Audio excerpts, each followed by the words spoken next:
You're listening to an Ono Media podcast. Hey everyone, welcome back to the podcast. This is Murder with My Husband. I'm Payton Moreland. And I'm Garrett Moreland. And he's the husband. And I'm the husband. Quick! Before we get into the episode, I have a question to ask everybody listening. Have you ever woke up in a bad mood and then went to work in a horrible mood? Okay. Anyways. Because... No, don't do this. Don't do this. Last week. Don't do this. Last episode. Oh, great. I was in a horrible mood. Garrett gave me a hug before we started recording. He was like, it's okay. We're going to get through this. We can do this. Like, I just woke up in a bad mood. I was having a bad day. Record the episode, upload. Just so read a whole bunch of comments saying that I am a very mean person to Garrett and that my energy is off and I'm a horrible person. And so this is my formal apology to everyone for who picked up on my bad mood last week. I just simply was in a bad mood.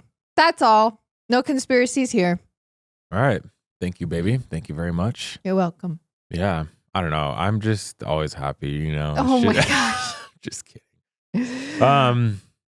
I don't know. Do you want me to say anything about that? I haven't got much to say about it. I mean, you can say my favorite comment we were just doing our thing. Was they said, Garrett's walking on eggshells. Yeah, I'm not. I promise. I think Garrett stomps on eggshells. Yeah. I like that. I like that too. That Garrett was good. is so he is so grounded and confident. He would never ever walk on eggshells around someone, and it's actually admirable. Thanks, baby. I appreciate that. As crazy as I look right now on YouTube, I appreciate that. At least they'll just call you crazy, not mean to me. Well, Peyton's not mean. Just been a busy month for us. We love you guys. Thank you for being here. Thank you for supporting us. If you are watching on YouTube, I am sorry. I look insane. Honestly, we kind of woke up and came down to record. I've been sick for like a week and a half. So I'm just still congested and stuff. And I was like, I'm not going to take a shower and get ready. My hair can look crazy. I'm going to show off my hair transplant. I got some hair going and here we are recording. Again, thank you for being here. We hope you all had a great Halloween. If you did something, if not, Peyton and I didn't really do anything. We kind of just sat at home. We passed out some candy. We hung out. Peyton dressed up. Yeah, that was our Halloween, huh, baby? Yeah, it was fun, actually. It was low key, but honestly, the vibes were it. Like, it was fun. It was good. It was a good time. We got our morning coffee. We got our morning drinks. We are here to tell you guys a good case. And on that note, hopping into my 10 seconds, I have nothing because I've been sick. And if one of you out there is like, yeah, you're always sick. You know what? You can shove it. Okay? Shove it. Okay? Do you have IBS? No. All right? I don't want to hear it. I always see these TikToks and people are like, oh, that one friend with stomach issues. You don't understand. You do not know what it's like to have IBS. I just deal with it. And I'm not going to lie, I'm pretty good at dealing with it, huh? Yeah. Yeah. You heard it here first, folks. Anyways, let's hop into today's case. We got Thanksgiving and Christmas coming up. We got the holidays coming up. Sure do. So for everyone celebrating holidays, it's a good time of year. We're probably going to do, as it gets closer, usually around Thanksgiving and Christmas every year, we kind of pick a couple families and we help them with the holidays. So stay tuned for that. We're going to be doing that. Just to submit a family like we did last year. Yeah. So we'll give you more updates on that. If you're new here, we'll give an update soon on that. Other than that, let's hop into today's case.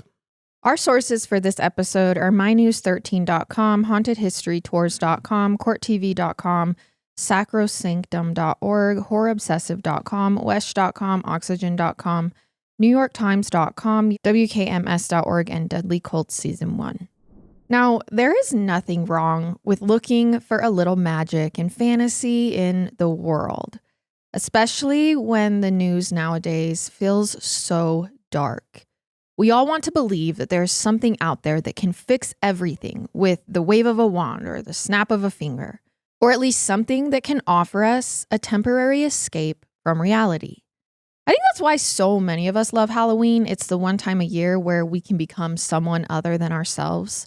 And it's like accepted. Yeah, we can exist in a world that feels different from the one we live in every day. You know, I think that's why, sorry to interrupt. I think that's why a lot of people also do, what are those called? Like the Renaissance fairs, but there's a name for it. Not a Renaissance fair. Cosplay? No. There's an actual name for it. I don't know why. LARPing. Yes, LARPing. Yes. It's just kind of nice to like escape the world for a second. And just kind of do, I think it's no different than watching a like sci-fi movie or action movie or TV show or playing video games. You can kind of just escape. Anyways. And everyone needs that. Honestly, like it's healthy to have one foot in reality and, you know, being like, this is what's going on, being a responsible citizen and adult. But at the same time, for everyone's survival and mental health, you have to have those things to escape into. And on Halloween, at least for one day, we can pretend that magic and the supernatural exist. But for some people, Halloween doesn't end when spooky season is over. For some, the fantasy world is a place that they choose to live in every single day. And when the lines between fantasy and reality start to blur, it can have dangerous repercussions, especially when the ones playing pretend don't think there will be any consequences for their actions. So let me start today's story by introducing you to Rick Wendorf and Naoma Ruth Queen, or Ruth as she went.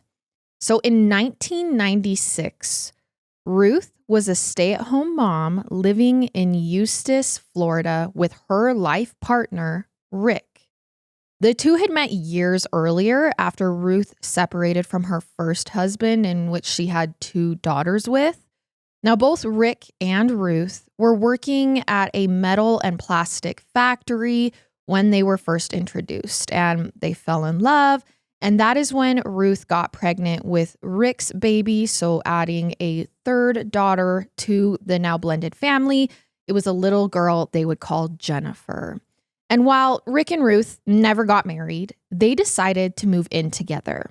And after Rick climbed the corporate ladder at the factory, they decided they were making enough money for Ruth to now be a stay-at-home mom for their new daughter. They actually bought 5 acres of property in Eustis and built their dream home together. And then in 1981, they welcomed another little girl to their family who they named Heather.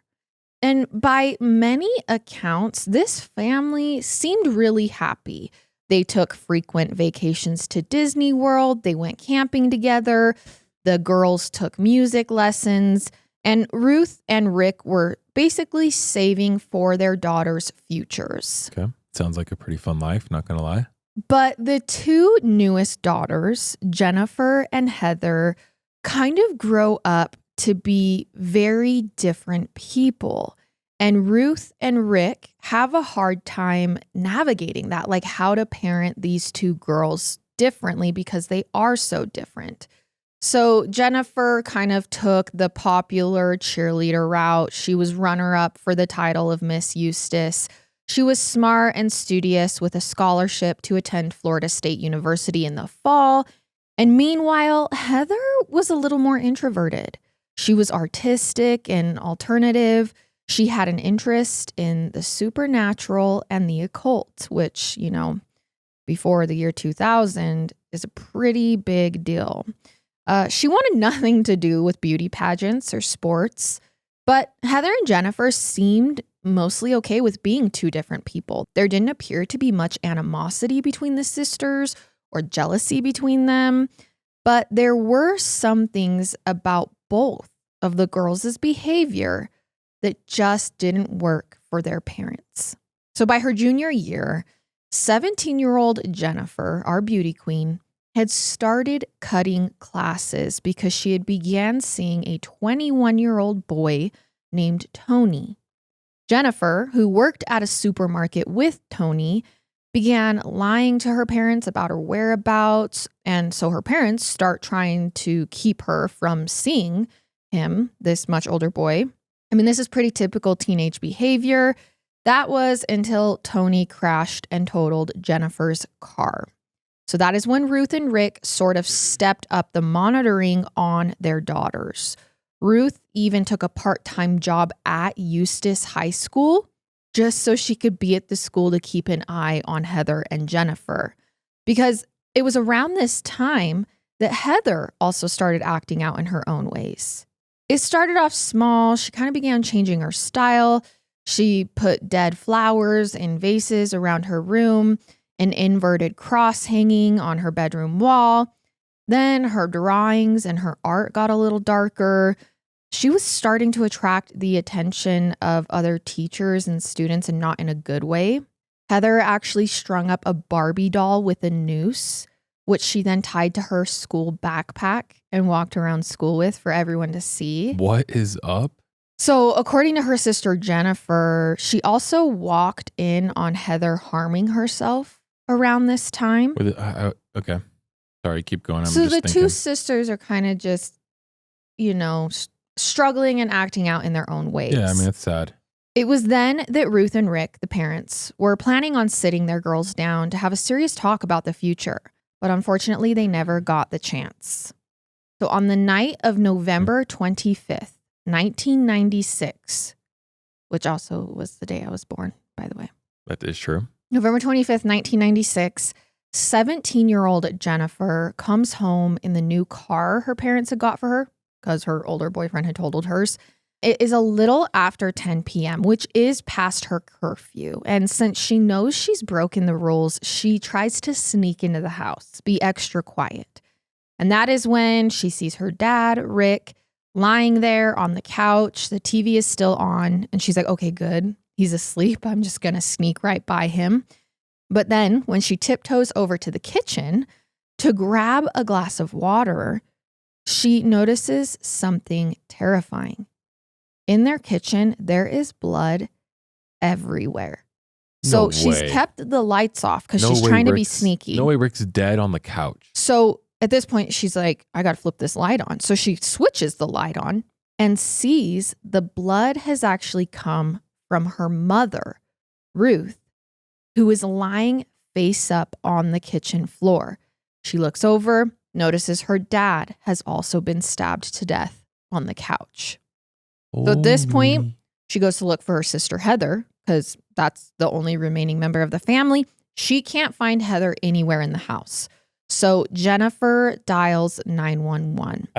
Okay. I already have some thoughts on this, but I'm going to let you keep going.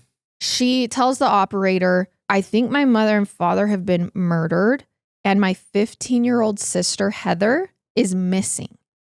I am not going to say much, but I think my first instinct is Heather might be involved. That's all I'm going to say for now. So police arrive to the crime scene and they find 49-year-old Rick has been beaten to death. Oh my Chances are he never even saw his attacker coming. It looks like from the one pool of blood on the couch, he was sound asleep when whoever murdered him delivered the fatal blows. Later in an autopsy, they will find he had 22 wounds in total. Okay, I take back my statement of Heather being involved. Because it was beating? Yeah, because it was beating. I just, it doesn't seem possible or plausible to me. Meanwhile, 54-year-old Ruth looks like she had been trying to defend herself from the attacker. Her hands are above her face. It appears she was beaten so badly, there are actually pieces of her skull that have landed in the next room over. An autopsy will find that she has 23 wounds in total, 16 of them on her head area. Now, at first, this kind of does appear to police to be a robbery gone wrong. There is some jewelry missing, a credit card is gone, as is the family's blue Ford Explorer. They collect DNA from under Ruth's fingernails since it's clear that she did fight back. And there is also a bloody shoe print in the home for police to examine as evidence. What's interesting, though, as police are investigating this double murder, possible kidnapping, they find a note from the missing daughter, Heather. And The note is basically a goodbye to her parents, indicating that she was running away. Okay. But even more shocking is that on the right side of Rick's chest, there is a burn that looks deliberately made on his chest in the shape of the letter V. So when police speak with Jennifer, she tells them whatever happened to her parents, she now believes, after kind of like sitting with the scene a little bit, that her sister or her sister's friends were likely involved. Okay, never mind. She's like, I'm not sure Heather did it on her own. She might have even been forced. It's not like I feel like she wanted to hurt our parents, but this is just kind of what I'm starting to feel. But Jennifer pointed to one person in particular that Heather hung out with that always seemed to be bad news. 15 years old, correct? Yes. Okay. So the person that Jennifer's like, maybe this is who did it, is a friend of Heather's that used to live in Eustis, but had since moved back to his hometown in Kentucky. Someone who definitely lived in a world of fantasy and had seemingly kind of been slowly roping Heather into this as well, was a 16-year-old kid named Rod Ferrel. Now, Rod was born and raised in a small town called Murray, Kentucky. Rod's mother, Sandra Gibson, was only 17 when she actually had Rod, and his father, Rick, not the same other father, Rick, who has been murdered, was also a teenager at the time they got pregnant. And while the two got married a few days after Rod was born, they actually just split up a few weeks after that. So Rod and Sandra, mother and son, move in with her parents, which is actually a very strict Christian home, which Sandra obviously didn't want to move in with her parents. She feels out of place here because she just had a baby as a teenager. But Sandra worked hard to get her and Rod out from under her parents' roof so she and Rod could go on and live their own life. Now, Sandra claimed her parents were the, quote, mentally and emotionally abusive types who made her existence a living hell. So as a result, Sandra had rebelled in a lot of ways, which included turning to sex work and exotic dancing as a way to try and make her own money. And while he grows up, Rod sees the rebellious side of his mother. And it's just the two of them, and he seemingly kind of starts to follow suit. Not only that, the two were very close. They took up a lot of the same interests as mother and son. For example, some of Sandra's neighbors spoke about them wandering around the neighborhood holding hands even into Rod's teenage years. So from the outside looking in, a lot of people said that they appeared to be more like boyfriend and girlfriend rather than mother and son. Okay. And Rod also became fascinated with Sandra's obsession with the occult. So she had introduced him into a role-playing game called Vampire the Masquerade. Rod also said he was exposed to occult rictuals as a child and human sacrifices, though I'm not sure how true that is, but this is just what he's telling people. Okay. So as you can imagine, what is going on? Friends are kind of hard for Rod to come by considering the way he grew up, at least in his preteen years. So when his mother Sandra meets another man, one living down in Eustis, Florida, Rod didn't put up a fight when she's like, hey, pack your bags. We're moving to Eustis to be with my new boyfriend. But it was clear right away that Eustis wasn't going to change the road that Rod was now on with his obsession with the occult. As he entered high school there, he was seen outside in the schoolyard wearing a thick black trench coat, even in the 100-degree Florida heat. He began taking martial arts training. He learned how to wield swords and other weapons. Remember, he loves this role-playing vampire game. And his mother had little rules when it came to what Rod could do and couldn't do. She didn't give him a curfew. He was allowed to stay out all night as a teenager. He could skip school when he wanted. He began using drugs. And it presumably got worse once Rod made some new friends, one of them being Heather Wendorf. So the two would stay out late at night, going to cemeteries, hanging out by old mausoleums. They'd have deep discussions about art and the occult. I think it's pretty safe to say that as teenagers with underdeveloped brains hanging out in the cemeteries, their reality begins to differ from other people's reality. Oh, yeah. I was going to say, especially as a male too, like, yeah, I feel like my brain was not developed until a couple years ago. Like, it just takes a long time. Right. And Rod began telling Heather things. He genuinely tells Heather, his teenage friend, that he is immortal. And he's being serious? Dead serious. Okay. He was, Yikes. quote, the devil's child walking with earthly feet. Okay, that's not good. And he'd ask Heather things like, quote, what if you and I were deemed rulers of the world? Okay. All right. Look, I'm all for video games. I'm all for role playing. Yeah. This is just. I think also at this point in time. That's not good.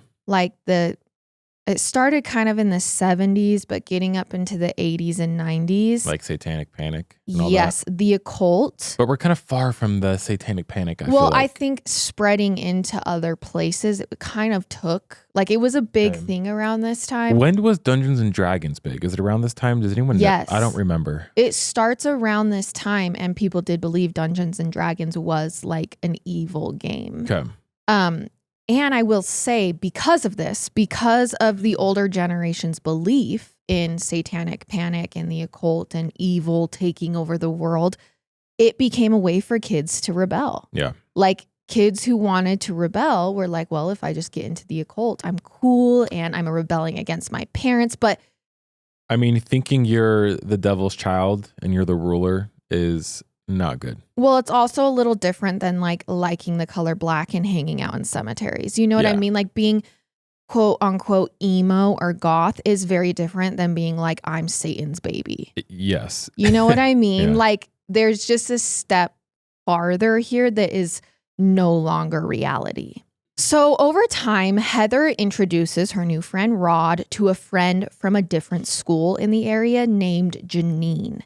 And Rod and Janine actually start dating, which Heather, according to sources, didn't seem to mind. Their relationship appeared pretty platonic, just friends.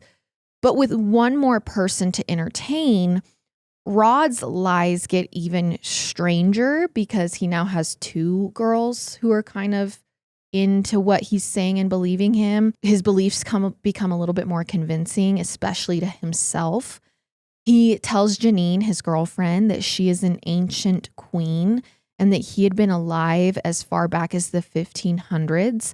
He actually tells her, I am a 500-year-old vampire not named Edward, but named Visaggio. Holy crap. Okay. Cool. But Rod's time in Eustis was actually short-lived.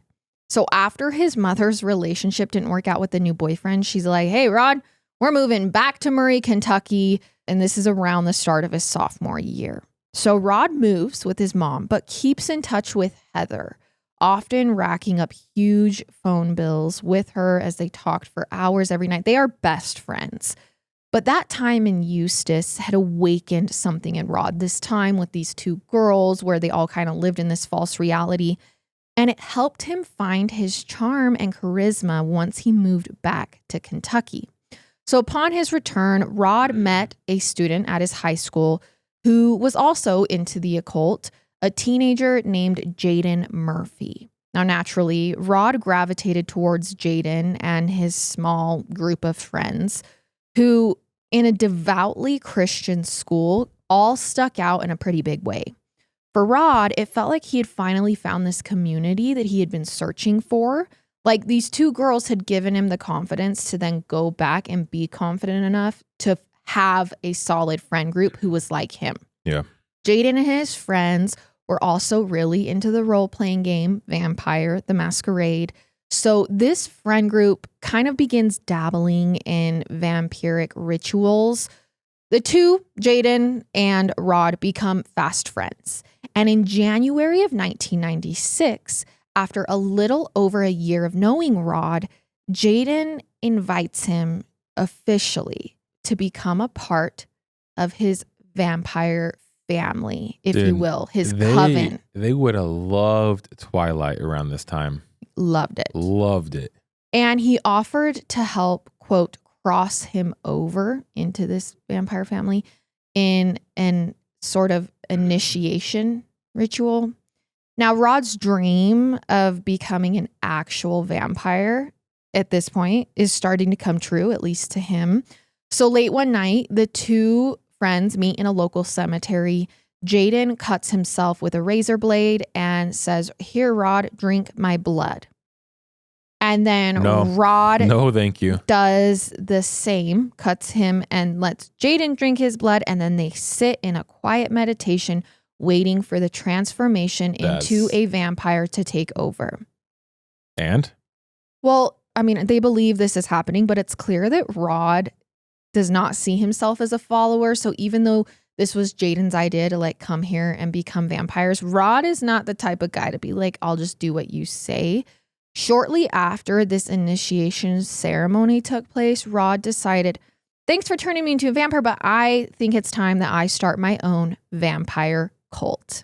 Okay. So he approaches this kid he'd known for a long time named Howard Scott Anderson. Now Scott, as his friends called him. And Rod kind of had a lot in common in more grounded ways. They both came from unstable households. Both had parents who were struggling to make ends meet. And both had caretakers who were kind of said to be emotionally, maybe even physically abusive. So in a way, when Rod introduces this new vampire cult that he's starting to Scott, Scott's like, actually, yeah, like, it sounds like a great escape from my real life, a way to feel like they had some control in their own lives, which is why Rod's like, yeah, all you got to do is drink my blood and you can join my cult. So Scott accepted Rod's invitation to partake in the blood drinking ritual. And from there, Rod used that charisma and charm that he had been developing in Florida to recruit two other local friends to his cult, Charity Kessie and Dana Cooper. This is crazy, the amount of people. I think it's not that crazy that think they could be vampires. I was going to say it's crazy, but I don't know. I guess not that crazy. Isn't there a huge group in like Washington where Twilight was started, where they all think they're vampires? Seattle? Yeah. Well, I don't think it's in Seattle. Isn't it like it's West Washington or something? It's not Forks? I don't think so, no. No. I've never heard of a vampire cult there. I think it's... I know Seattle. I think it's somewhere in Washington. Rumored to have vampire cults. And then also New Orleans is rumored to have pretty big vampire cults. Okay. But here's the thing. There was pretty popular vampire movies around this time. Yeah. Uh-huh. And so, and especially like, I think it's called The Lost Boys. I've watched it, but it's basically like this group of bad boys who are actually vampires and they're like teenagers, early 20s, and they're like cool. Kind of like Vampire Diaries in a sense. Yeah, but it is way more like gang culty. Like it's like this culty group of vampires. And so I think it's called The Lost Boys, if I'm remembering right. And they like torment this local group of teenagers. But essentially, I mean, they could be looking at themselves kind of like that. It's just crazy. I get it, but I don't get it, but I get it, you know? And I think like with Rod's abnormal upbringing where rules didn't really apply to him and it was okay to be different, like actually like urged to be different, he starts kind of slowly morphing into the perfect cult leader because the next two girls that he asks to join his cult also come from dysfunctional households, which is like a typical predatory. I'm just trying to figure out do these kids and like people that do this, do they actually believe they're vampires, or is part of them they know they're not?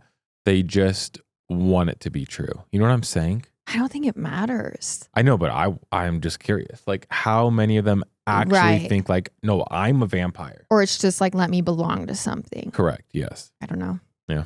So now that Rod had kind of started his own vampire family, it was them against the world, and real life responsibilities were slowly slipping away from these kids.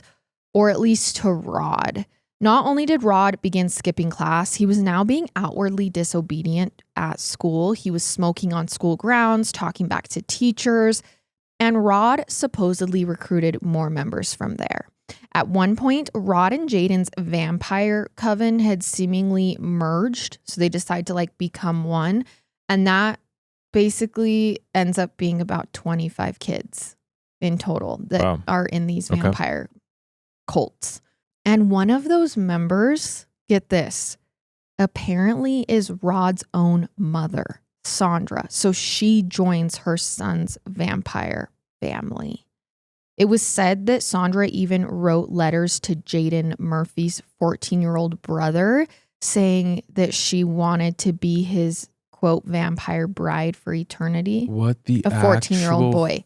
So she goes full force into that's this. Insane. That is insane. His mom. So you have to think in this delusion, if your own mother is involved, Rod really believes this. His reality has now completely shifted. They often had their meetings and gatherings at an abandoned cement structure in the middle of the woods that they decided to call Hotel California.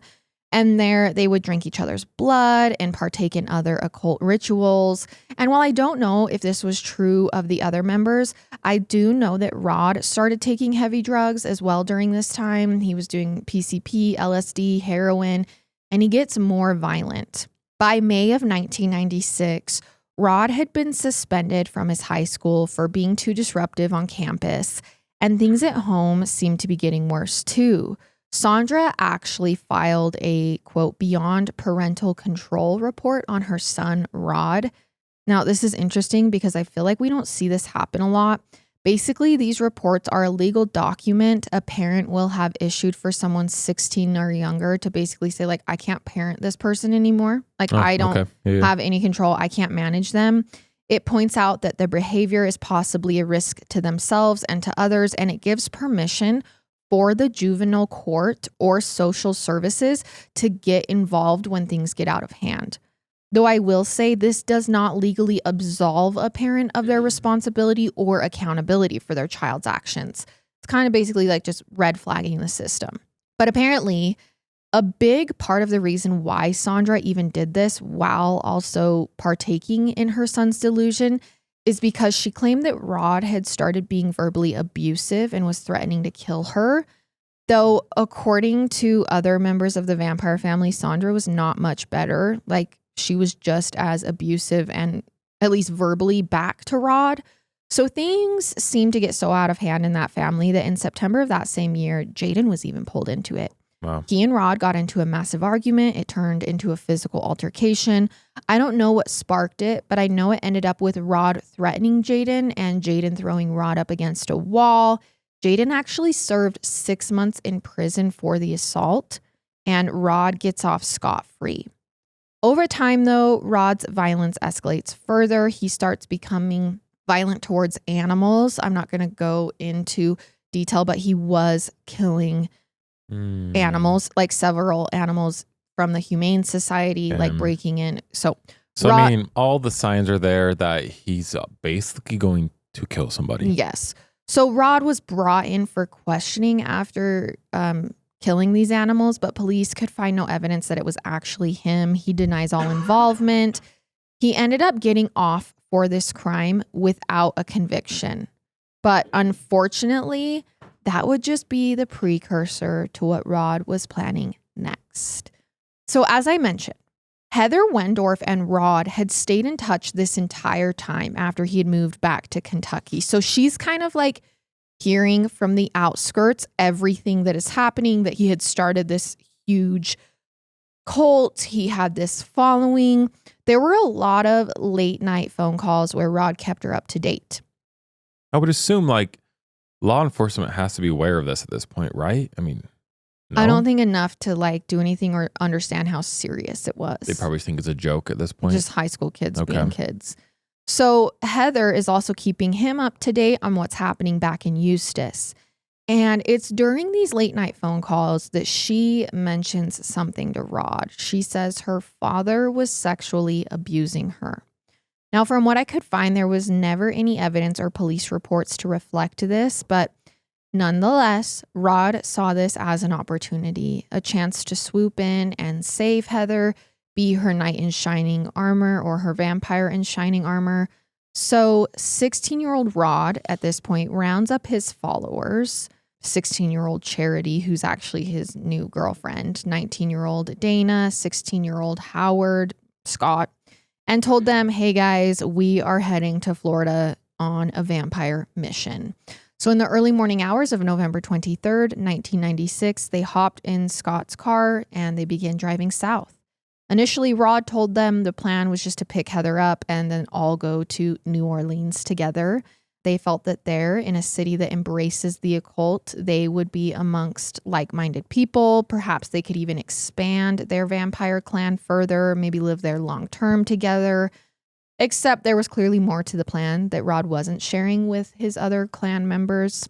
So 2 days after Rod and the others arrived in Eustis, they pick Heather up and go to a local cemetery. Rod and Heather walk off for a bit. Scott said they were gone for about an hour and a half. And during that time, Rod crossed Heather over in his standard ritual, basically, drink my blood, I'll drink yours. During that meeting, Heather explained to the others how her father had been abusing her, her mother was refusing to believe her, and she was looking for someone who could finally do something about it, get her out of her situation. So Rod introduces this detailed plan to the rest of the cult. Since they had gotten a flat tire on Scott's Buick that day, they now needed another car to drive to New Orleans, and Heather's family had this nice new Ford Explorer. So that night, Heather would sneak out of her house and meet the other girls in the group a quarter mile up the road. And meanwhile, Rod and Scott, the boys, would sneak into Heather's house, steal her parents' Ford Explorer so then they could take the car to Louisiana. And that's what happened, sort of. Except people died. Yeah, so after Heather left that night, Rod and Scott went into the Wendorf's garage and saw the Explorer. They didn't just hop in and pull out of the garage. Instead, Rod grabbed a crowbar and went into Heather's house, with Scott kind of nervously following behind him. Rod tells Scott, we're just going to steal a few more things from the home. He's like, we also need to arm ourselves. That's why I'm grabbing the crowbar just in case. So Scott goes in with him and starts snooping around the house for money and jewelry. And then Rod spots Heather's dad, Rick, sound asleep on the couch. And I don't know what goes through his head. I don't know if he was like, I'm a vampire. And he was like, I got to unleash this violent rage that has been building up inside of me. And I'm delusional. At this point, Rod, or rather Visaggio, his vampire alter ego, as he was actually calling himself at this point, he walks over, he lifts up the crowbar, and he just starts swinging at sleeping Rick, beating him to death on the couch. And that's, oh my gosh, when Scott sees what's happening, he starts to freak out. He didn't think they were going to hurt anyone. So he obviously goes up to Rod. What are you doing? And according to Scott, Rod had this demonic look in his eyes, and he screams back at Scott to go find the keys to the car. So Scott claims he was terrified. He did what he was told. And that's when Ruth came out of the bathroom and spotted Rod. And according to Scott, she begins fighting back. She threw a cup of hot coffee at Rod. She scratched him in the face. It only made him angrier. He starts swinging at her with the crowbar, dude, attacking her even worse than he did Rick. And after both Rick and Ruth were clearly dead, Rod burned the letter V into Rick's skin. Oh, for like vampire? For his vampire name, Visaggio. Okay. Yeah. And while Rod is marking his territory, if you will, Scott grabbed the keys and the couple's credit cards, and then they both jump into the Ford Explorer. They catch up with the girls a little ways down the road. They swap the license plates of the two cars, putting the plates from Scott's Buick on the Explorer, and then they take off for New Orleans. Now, obviously, the boys are, at least Rod is covered in blood. There's a crowbar in the back seat of the car. What does Heather think? Well, Rod obviously needs to tell them what happened because they are confused. And when he tells them what happened, supposedly it comes as a shock to the three girls. They begin screaming and crying, especially Heather. She was like, this was not supposed to be a murder plot. Her parents just got killed. You were supposed to just take my parents' car. But Scott says he wasn't really buying Heather's tears. While he didn't know for sure, he actually felt like he had been set up and that Heather and Rod, when they had like walked earlier that night, had planned this. Okay. And then like set Scott up, and Scott went in and this murder plan happened, and he felt like Heather knew about it beforehand. Interesting. So it's not long after that. Jennifer comes home, obviously, sneaks in, finds her parents dead, her sister missing. She calls 911. The police arrive. This trial is going to be insane because you have a bunch of different young kids who were all going to rat each other out, disagree with each other, lie. It's going to be a mess. And it's kind of like what you were saying earlier. I think the curtain will fall really quickly on who actually believes the delusion they're living in. Correct. And who was just doing it to be a part of something and is quickly going to be like, I had no part in this. Yes. And obviously when police arrive, she says, hey, now my sister's missing. I don't know what's going on, but she has some like scary friends that could have done this. So she's completely right with her assumption that maybe her sister's friends had something to do with this. So once police realize that the family's car has been stolen, they have a big piece of evidence to work off of. So they put out the license plate information that night, and within a few hours, they actually get a hit. Police in Seminole County, just 38 miles away, say they found an abandoned vehicle with those plates in their jurisdiction. Obviously, it's not a Ford Explorer. It's on Scott's Buick because they switched the license plates. Yeah. So then they look up the VIN number to the car that has the family's license plates. They find that it's registered to Howard Scott Anderson in Kentucky after hearing that he's definitely friends with Rod and been traveling with him. And they most likely now have Heather. They now have a solid lead on this investigation. The problem is they don't know where the teenagers are headed. They just have what they assume to be the license plates on the Ford Explorer. Well, these kids make a lot of mistakes along the way. For instance, they use the Wendorf's stolen credit card to purchase gas and a knife on their route to Louisiana, but they keep going despite seeing reports on the news that the police are onto them. And a few days later, they get to Baton Rouge, Louisiana, and it's there they start dumping things, their clothes, the murder weapon. None of them have slept. They're exhausted. They're running out of money. So Charity, this is Rod's girlfriend, actually does something drastic at this point. In like just what I imagine to be just like confusion, fear, hysteria. She calls her grandmother and is like, hey, can you send me some money? Okay.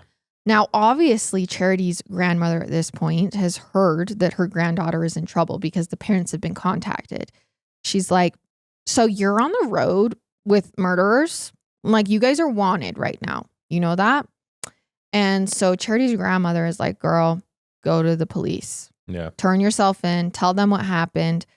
The grandmother hands over the number Charity called from, and police are able to trace it to a phone booth just outside of Baton Rouge. Grandma doesn't send the money. Instead, she sends a team of police officers who find and arrest the 5 teenagers on November 28th. Yeah. This is just 3 days after the murders. So it doesn't actually take long to get Rod Ferrel to confess to the murders and to being the mastermind. Because as you can imagine, him fully believing this delusion. He's like, oh yeah, this is what had to happen. He is more than happy to be like, I'm a vampire and I murdered these people. Okay. Now, Scott, however, is like, listen, I was at the scene of the crime, but I did not murder either of those people. I had no idea it was going to happen. I didn't know this was the plan. And meanwhile, Charity and Dana say they had no idea the plan was to commit murder either until after the boys got back in the car and said it happened. And here's the thing. There is a ginormous line between stealing a car and murdering 2 people. Right. So the girls are like, no. We just thought we were getting Heather away from her abusive dad and that we were all going to run away to New Orleans. And now also, I mean, I guess we'll see what happens with Heather and all that. I think it's hard. Rod obviously being delusional. Heather sounds like she might be pretty delusional as well. It's hard. I'm not saying it didn't happen to not discredit it, but it's also hard to believe if the dad was abusing because this is a mess. So how do you know what's true and what's not true?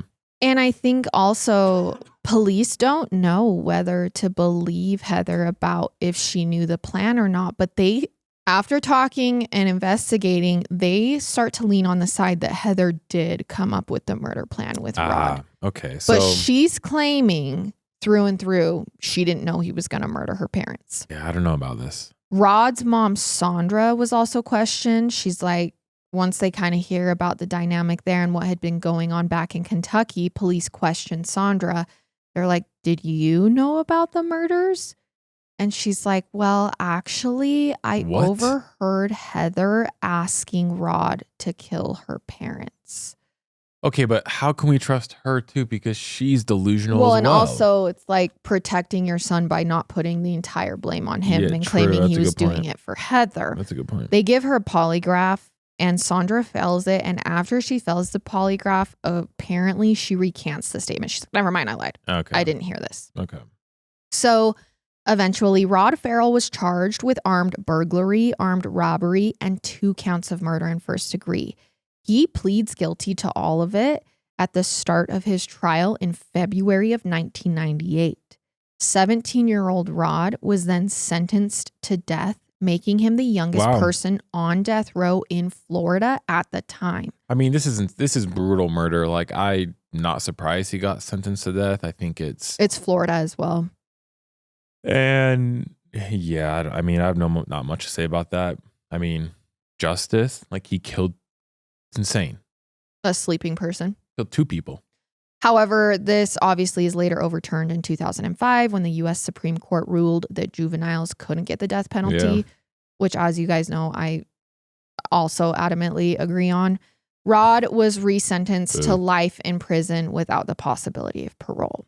Now, as for the others who were maybe under his spell, was this a cult? Were they almost manipulated? We don't know.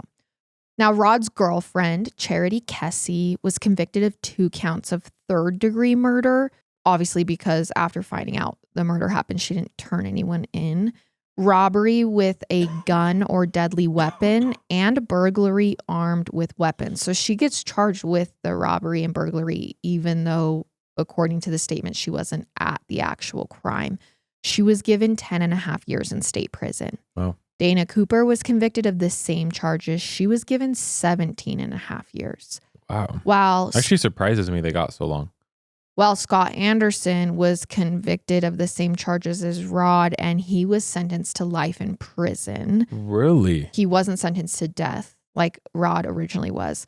Though Scott later had his sentence reduced to 40 years behind bars. Life in prison at 17. As everyone admits, he didn't even touch the murder weapon. You're still there. I don't know if I agree with that. I think we've done other cases where people have been not brainwashed, but, in a sense to do something. I mean, brainwashed or not, if the story is true and he showed up thinking they were going to take a car and then his friend murdered 2 people, life in prison does seem pretty heavy for that, in my opinion. I think even 40 years seems pretty heavy. And usually I am on the aggressive side. I mean, granted, afterward, he didn't immediately go to police, but they're also teenagers, group mentality. Yeah, I don't know. I don't know if I agree with that. Anyways, I mean, it's not our decision. To make excuses, because obviously... No, it's just interesting. I don't know. It's just that like the whole group adamantly claims, including Rod himself, that Rod was the only one who touched the murder weapons. Yeah, so I don't know. It's not like these typical teenage stories where it's kind of confusing about who actually did it. Yep. So the interesting part about this aftermath is that when it came to Heather Wendorf, she seemed to get off the hook easily. The state attorney decided not to prosecute her. You are kidding me right now. Her lawyers argue she didn't know about the murders until after they were over, that she was a victim in this, that she went with the group because she feared for her own safety because the person driving the car had just murdered her parents. This is what her defense is arguing. Wow. So she never even faced charges for her parents' death. Disagree with that. But Heather's family still seemed to blame her for Rick and Ruth's murders. Afterwards, Jennifer was sent to live with her aunt and uncle before going to college, and they refused to let her have any contact with Heather. And meanwhile, Heather was sent to live with her grandmother. She then went to a psychiatric facility and then to a foster family. She later went to art school. She got married. She moved to North Carolina before finally reconnecting with some members of her family. The question still remains, though. Wow. Did Heather know what was going to happen to her parents? I don't know if we will ever know. Is it possible she thought Rod and all of his claims were nothing more than storytelling and fantasy? Perhaps everyone underestimated Rod Ferrel and what he was really capable of, which just goes to show, when we believe something long and hard enough, the lines between reality and fantasy really do blur. And it's in that gray area that possibly the most dangerous decisions are made. And that is the story of the murders of Ruth Queen and Rick Wendorf. I think the only thing, honestly, that I'm not sure about is like Scott's sentencing and maybe the other girl's sentencing, because I think it was group mentality. I think Rod led the whole thing. I think if it was this day and age, the sentencing would actually be less. I think we're less harsh than we used to be. But also, I don't know. I don't think we'll honestly ever know exactly what happened, exactly went down. We don't have text messages. We don't have more evidence such as this. Insane. Like, I think it's insane. I feel like those parents are dead. Crazy case. I don't know. It's and 5 kids were on the run for 3 days. It's pretty mind-blowing. Yeah. I will say, obviously, I think the reason, if I could come up with an explanation for why you're saying we used to be more harsh, I think it's because we have better understanding of psychology now. When you understand what actually goes into manipulation, group mentality, underdeveloped brains, especially the teenage group mentality. Oh, like Rod? Right. Yeah, do whatever you want with But Rod. oftentimes there is one leader. And when that happens in teenagers will do things they wouldn't normally do. I'm not saying this is an excuse for the behavior because every decision made in this case was wrong. Yeah. Every single decision. As soon as they found out it was, just going to even steal a car was wrong. As soon as they found out it was murder, theoretically, they should have immediately left and went to the cops. I think I'm just trying to think, right? So, okay, let's say Scott's in there. And let's say Scott tries to stop Rod. What if Rod then goes to kill him? Which is what Heather's defense said was, how are you expecting Heather to get out of this car and go to cops when this person just brutally murdered her parents and she's in the car with them? I just think it's crazy. Scott got 40 years. I don't know why I'm thinking so much about that. I just think it's wild because if he didn't touch, everyone admitted he didn't touch anything. He was just like, oh, shoot, I'm going along with everything. Now what's happening? Things are going insane. At 17, too. It's not like he was 33. 40 years, I'm usually not in agreement with this stuff. I'm usually in agreement with long sentencings and the death penalty. But this one, I'm not. I don't agree with it. And I might be curious to actually know maybe a little bit more, like more about Scott, more about what was going on. What he has to say. But I think I disagree with this. You actually just brought up a good point. Keep in mind that majority of these kids didn't come from very stable families. Take Heather out of it. The people that he had recruited were all from very dysfunctional, vulnerable families. Yeah. I just want to make clear before we end, Garrett and I are not excusing any of the bad behavior. We're trying to psychologically come up with an explanation. At the end of the day, this is ridiculous and Rod deserves what... Rod, 100%. Please rot in prison for life. I don't know how else to say it. And if you don't agree with me, sorry. That's it. Yeah, I think no excuses, but pondering an explanation behind the psychology of how we get to this place is needed. Yeah. It is needed because that is how we further understand humanity and how it is so not black and white. Mm-hmm. All right, you guys, that is our episode for this week. Spooky season is officially over, so vampire cults and all the spooky things. We will typically go back to our just regular true crime cases. Even though this is true crime, I try to do a more spookier theme for the month. But yeah, I will see you next time with another episode. I love it. I hate it. Goodbye.